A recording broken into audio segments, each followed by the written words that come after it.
I know that school boards or education is the only profession in the United States where we elect people to make decisions for hundreds of people and staff members who elect people who have never sat in front of a classroom. And I believe many policies are enacted that come from a place of good intentions, but are not well informed by real practice, which is why I'm motivated to give back to my community and bring my expertise as an educator myself. I have taught for 20 years and bring my perspective as an educator to help represent students, how they learn. I have a vast amount of knowledge about education psychology and practice and pedagogy that I would love to represent on the board. I want to work on a team of people who are vested in the education of Darlington County. And I think I'm a good person to do that because not only do I have teaching experience, I also have assessment curriculum experience. I've been doing that for the last 8 years at Francis Marion University, working with assessment and curriculum revision. I also have been married to a teacher who's currently teaching in Darlington County. So I have a pretty good idea. And all my friends are teachers. So I hear about teachers' issues, what's going on in classrooms all the time. And in addition to that, I have two children who are currently in Darlington County School District. My motto is I'm in the car line and the classroom. I have a unique perspective from a parent's perspective, but also as an educator's perspective. And I would like to work on a team of people who enact policies that are best for children.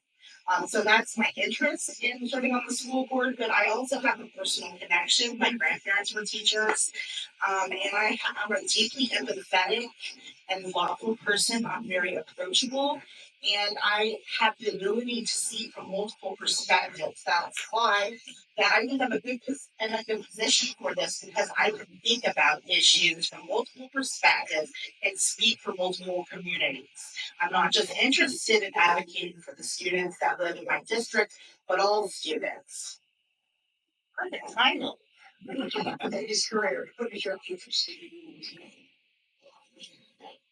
Well, good evening, everyone, and I want to thank the League of Appointed Voters for having us here tonight. I'm interested in serving on the school boards, and I feel like I have a skill set and the interest in our children's welfare that they make me the candidate for this board. I retired from Sunoco after 18 years of service. I'm a productivity and quality certified productivity and quality manager. That makes me great at problem solving, finding the root causes of problems. I've also had team skills training and I've worked on various teams at Sunoco. I've always had an interest in the volunteering for opportunities where children were involved. I have been guardian ad litem for 12 years, representing children in the court system, even from that home. I have taken foster care children into my home. I've been a Girl Scout leader. I have been the mentor of the schools, math, and reading. I have also successfully advocated for my children. That took 33 years from the time I first went to kindergarten till high school. I graduated from that school. I learned a lot and while been successful here since Child Protective Services in Denver. Leslie is a pharmacist and community is a dentist. And I like to bring my experience and perspective of education that I learned to children in Darlington. This is a wonderful opportunity for me as a retiree. I have time to vote for this position. Okay, question number 2, and it is, in your opinion, what is the most important issue facing Darlington County schools today?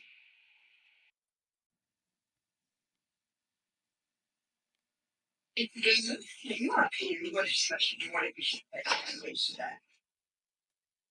My answer is going to be a little bit different because I think multiple issues are related within our district. We have a problem of teacher retention, we have a problem with safety, we have a problem with mental health, and I think that they are all overlapping issues. And one of the ways in which I think that we can address this issue is that we need to talk to the students who aren't college bound. Those students are doing just fine. Those students are from the demographics that no matter what they do, they're performing well in assessment, they're performing well in standards, and they're going to be okay after they leave school. So we really need to be looking at the poverty students who are at poverty and below the poverty level, and providing opportunities for those students because that will help increase our proficiency with academics, but also it can help them see a path forward. I think that there's a lot of criticism of middle schools within our district, and some people have the ideas that middle schools are unsafe. There's a lot of fighting, but I think a lot of fighting and unrest in middle schools comes from students who have disassociated and don't see a path forward. Those students, if we don't reach a student by sixth grade, we've lost them.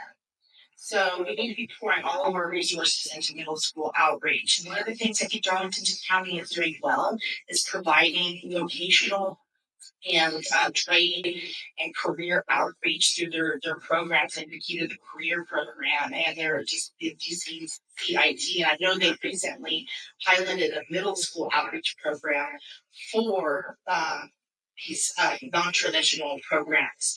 And if we were to expand and continue to fund those and give the resources to the middle school, we could stop the problems that lead into the high schools and cause students who feel disconnected from their studies and school to see that they have a place in society and they can move forward and achieve well.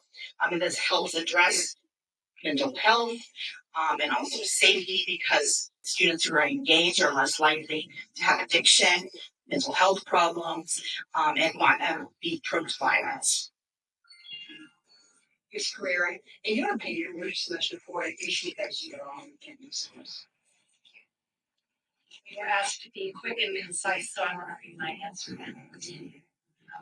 Input from community leaders indicates to me that we must get our disciples up. In a room full of successful politicians and businessmen, it was put forth to me that the most important election in the room was for the school board and its effect on our community. We must have an educated society. Our workforce needs it because our employers need it. Economic development is totally dependent on our educated society. First thing a family considers when they're going to be moving into our areas of quality and education.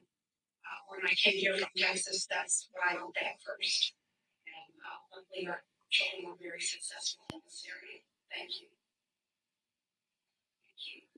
And our last question, I don't know the time you're wrong, but as a school board member, what is your expectation for student academic performance?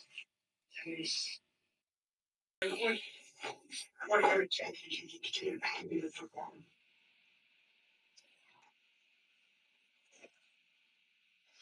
Okay, so I'm going to echo a little bit of what Mr. Jetler was saying. If we look at our South Carolina Ready scores or even the scores for the SC Pass, and so we look at the data over the last 16 years, we have seen growth, and I think that's really important to acknowledge. You're not doing as poorly as everyone says we are. And furthermore, if we separate out the data and extrapolate the data from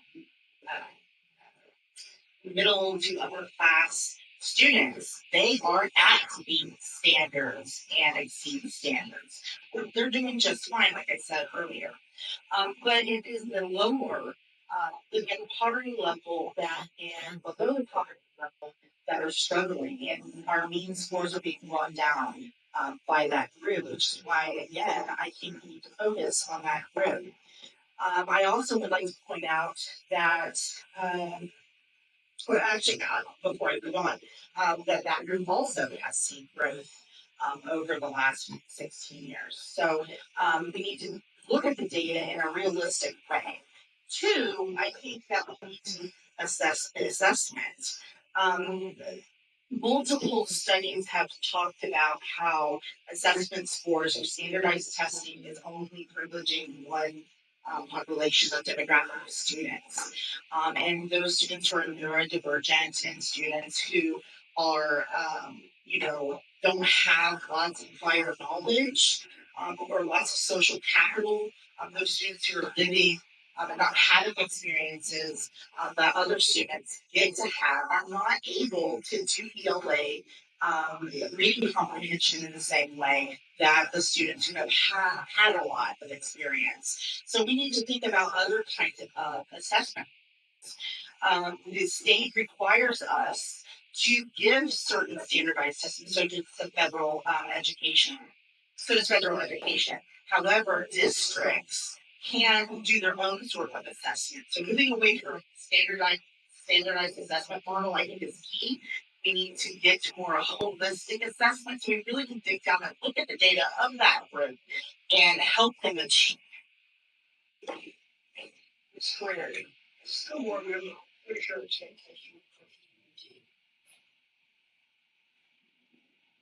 My expectation for student academic performance would be to be at least at state average levels. We have the resources in our communities, I think, to achieve that goal.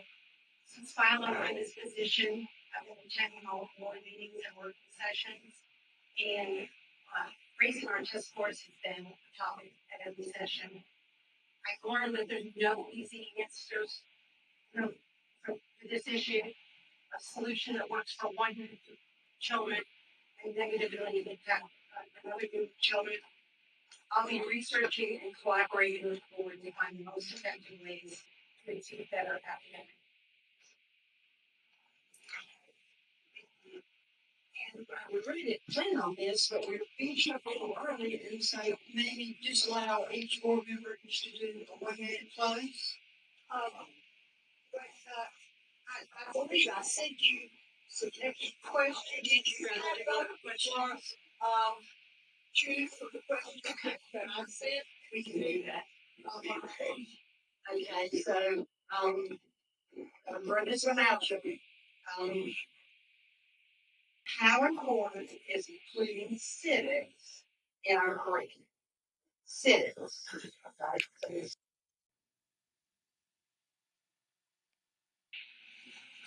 My answer is yes. Just kidding. Of course, I think civic education is extremely important, not only for the reasons that other people have stated, but because when you understand the process, when you understand the historical context, you are empowered by it. People can be empowered to know that they also can make change, right?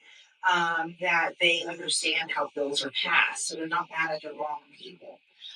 So they don't get agitated unfairly, right? But also that they know that they can that the most important elections, and I'm looking at you, Facebook, streaming live, are your local elections, right? If you want to make a difference, you need to be educated about local elections because that's where real policies affect real people.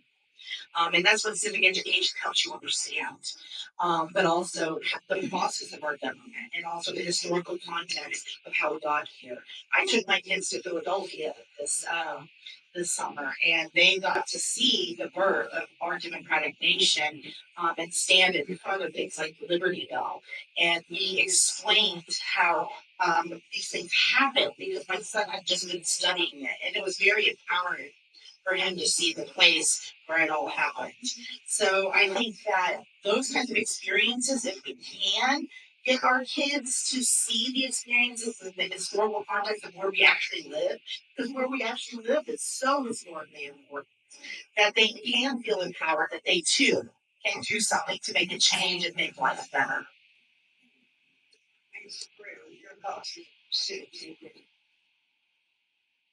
It's unanimous. Civic education is very important in our school. curriculum. Children have a right to a well-rounded education, including civic education. It can help children develop skills such as critical thinking, problem solving, and effective communication. Any courses that will empower our children to make effective and well thought out decisions should be included in our learning.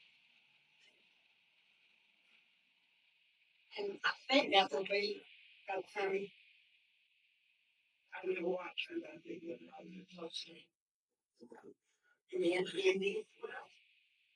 let's just have a one more race. How do you feel about the cell club? That's like, well, man, that's my bad. It's Woosley-Goodman. About cell phones. I have really mixed feelings about this as an educator. Over the last 3 years teaching, I've seen a remarkable transformation in my students' listening and their ability to focus. And I can tell you today that I spent more time repeating myself because all I see is this. Top of their heads when I'm lecturing or when I'm trying to get a discussion going in my own classroom. And by the way, I didn't tell you, I teach at Francis Marion, so I'm a professor, but I teach students who are just getting out of college or of high school. So there are a lot of similarities, and I also teach dual credit students in Florence, well. So I have a lot of experience with the cell phone, teaching in the cell phone era. And I kind of adapted to it. So I teach podcasting. I ask my students to record themselves on their cell phones and use it and edit it using programs on their cell phones. And that way that they're able to do their assignments on their cell phones. I've also integrated, picture editing and making short videos with cell phones. So I found a way to integrate it. Many times we're all saying, get out your cell phones, look up the Peasants Rising of 1381, tell me what happened.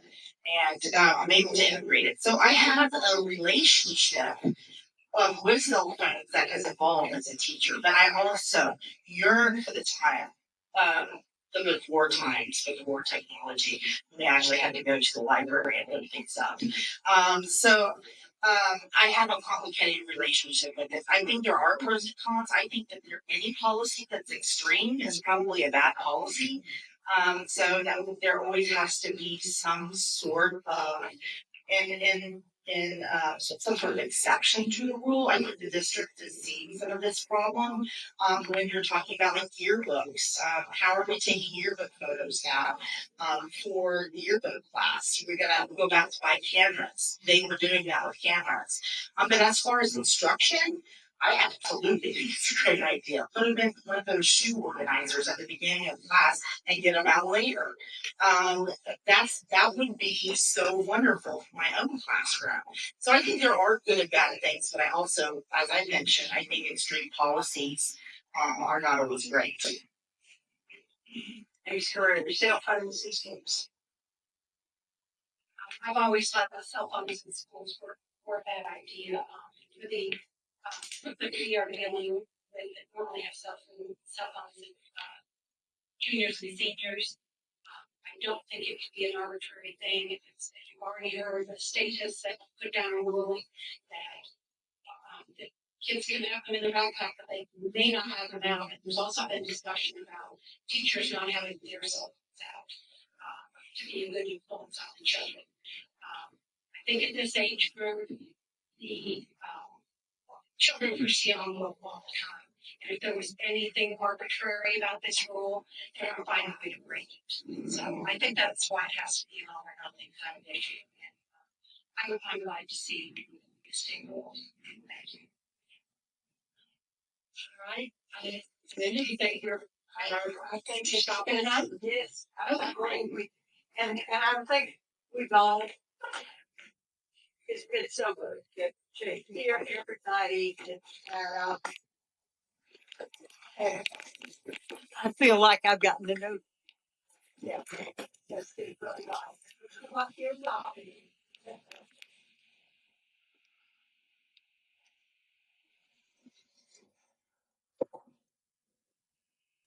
So again, I will thank all of you for coming, and I want to thank Dr. Knight for being a wonderful moderator.